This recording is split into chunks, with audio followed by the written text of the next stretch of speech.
I need you to stay with me for a minute because this is one of those stories I almost didn't tell. I almost talked myself out of it. Told myself nobody needs another sad marriage confessional online. But then I thought somebody out there is sitting in a situation that feels familiar and they need to hear that it's okay to trust themselves. So here we go. If you've ever ignored your gut just to keep the peace, you'll understand this. It wasn't some dramatic marriage from the start. It felt normal. Stable even.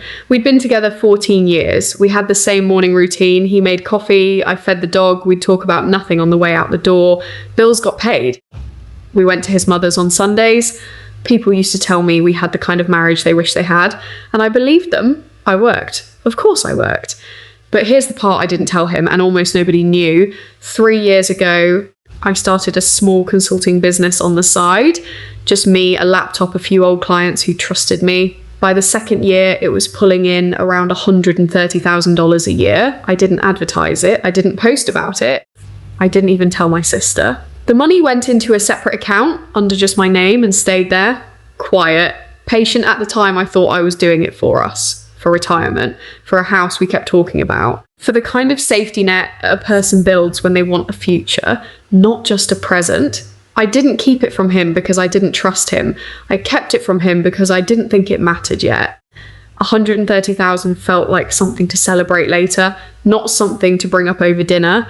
Looking back, that silence saved me. About 8 months ago, I had what the doctors called a minor event, a ruptured appendix that turned into a 5-day hospital stay.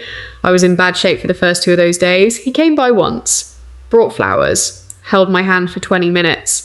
Told me not to worry about anything at home. I remember the exact sentence. Don't worry about anything at home. I believed him. When I got out, I came home to a different life. Not a completely emptied out life, that would have been obvious. Just rearranged. His closet was lighter, his toothbrush was gone. There was a printed paper folded into a manila envelope on the kitchen counter with my name on it, a petition for divorce. He'd already filed. He'd used the time I was unconscious and recovering to serve me through his lawyer. Be honest, would you have called him right away? Or would you have done what I did and just sat there for a while, rereading it like the words might rearrange themselves? I sat there. I didn't cry right away. I didn't yell. I just kept looking at the envelope and thinking, this has to be a misunderstanding. And then part of me, quieter, smarter, older, whispered that there was no misunderstanding. He had filed. While I was in a hospital bed, that's when I stopped trying to understand him and started protecting myself. I called my sister. I didn't explain everything. I just asked if I could stay a few nights. I told my boss I'd be working remotely. I didn't sign anything he sent over. I asked a friend who happens to be a family lawyer to read the petition for me. She did, and gently added, "There's more here than he's told you." She was right. 3 weeks later, I found out where the other half of the story was. He'd already been seeing someone. They had pictures on a shared cloud account I accidentally stumbled across when his old mother sent me a birthday text. He'd posted soft launch photos of her the same week I was still in the hospital gown, and the part that stung in a way I wasn't expecting, they were already engaged. That's when it clicked all the way. It wasn't impulsive. It wasn't a midlife crisis that happened to land on my sickbed. This was planned.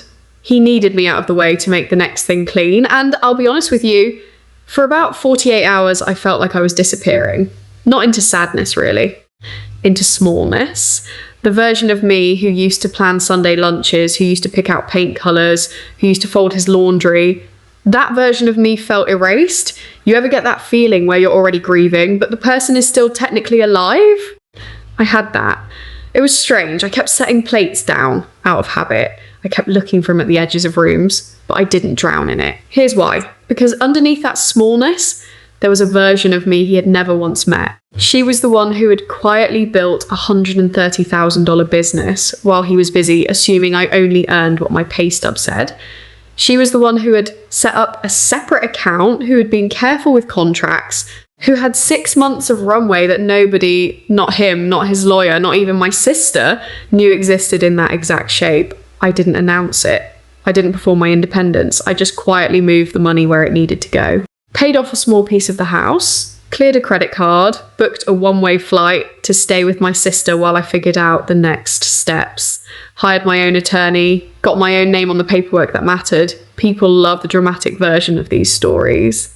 The woman who confronts the man in front of his new girlfriend. The woman who throws papers on a table. The woman who makes a speech. I've seen those videos. They feel amazing for about 10 seconds. Then they don't actually change anything.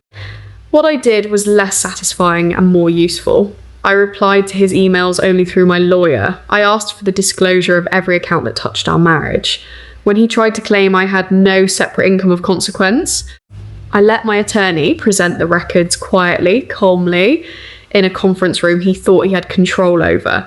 His face when he realised what I'd been carrying, not the dollar amount, but the fact that I'd been carrying anything at all without telling him.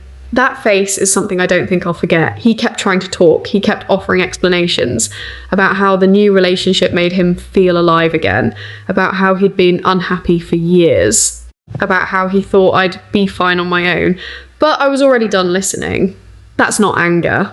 Anger would mean I still needed something from him. I didn't. I just needed to be free of him clearly, with paperwork that didn't hide anything. He remarried 6 months after the petition. I saw it on social media a few weeks later. Beach wedding, soft light, the kind of picture where everyone looks like they've figured life out.